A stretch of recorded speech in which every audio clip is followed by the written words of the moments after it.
harta, semua harta. Harta itu bukan cuma uang, pakaian, baju, tenaga, pikiran, kesehatan, harta semua itu. Anak, istri, rumah, pekerjaan, kesehatan, kita mampu berdiri, kita bisa sholat, harta semua itu. Harta semua itu. Itu diuji semua oleh Allah. Wa anfusikum, dan diri kalian sendiri.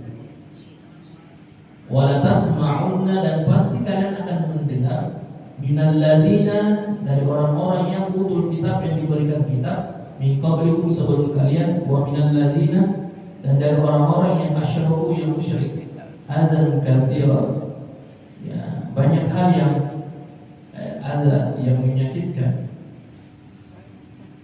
Wa in tasbiru, dan jika kalian bersabar, wa tattaqu, dan bertakwa kepada Allah, fa inna dzalika, maka sesungguhnya hal demikian itu min azmil umur, termasuk urusan yang sangat diutamakan. Ya, jadi kita dapatkan semua nikmat dunia ini.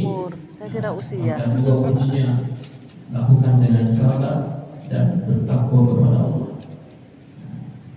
Ini kalau kita cuma tahu sabar dan takwa, bagaimana sih sebenarnya terjemahan dalam kehidupan tak sabar dan takwa? Saya akan berikan terjemahan sederhana. Sabar dan takwa itu, sabar itu cerdas berbuat, proporsional.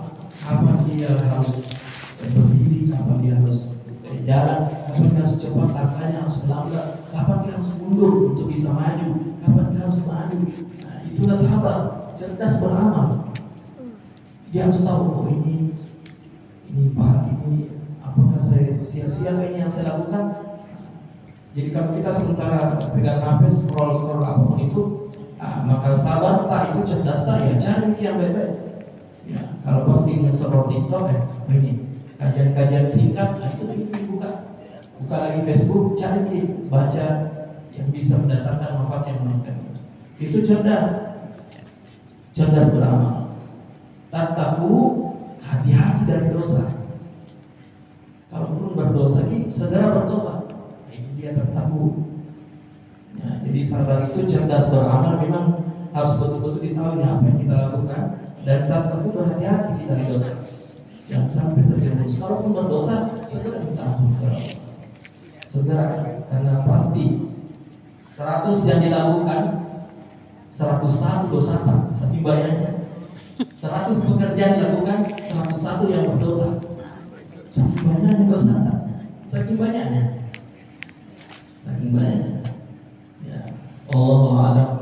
Bisa kita senantiasa mohon kepada Allah diberikan kemudahan untuk melakukan amal-amal baik. Allah ridhoi, Allah berikan ampunan, dan Allah rahmati kita.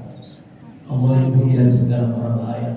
Kita doakan khusus juga saudara kita yang ada di Sumatera ataupun dimanapun berada yang saat ini tertimpa musibah. Mereka dikuatkan imannya, pasti diberikan kekuatan sabar, takwa yang luar biasa kepada Allah, dan Allah berikan nikmat yang cukup, khususnya untuk mencukupi kebutuhan hidupnya. Kita doakan surah Al-Fatihah.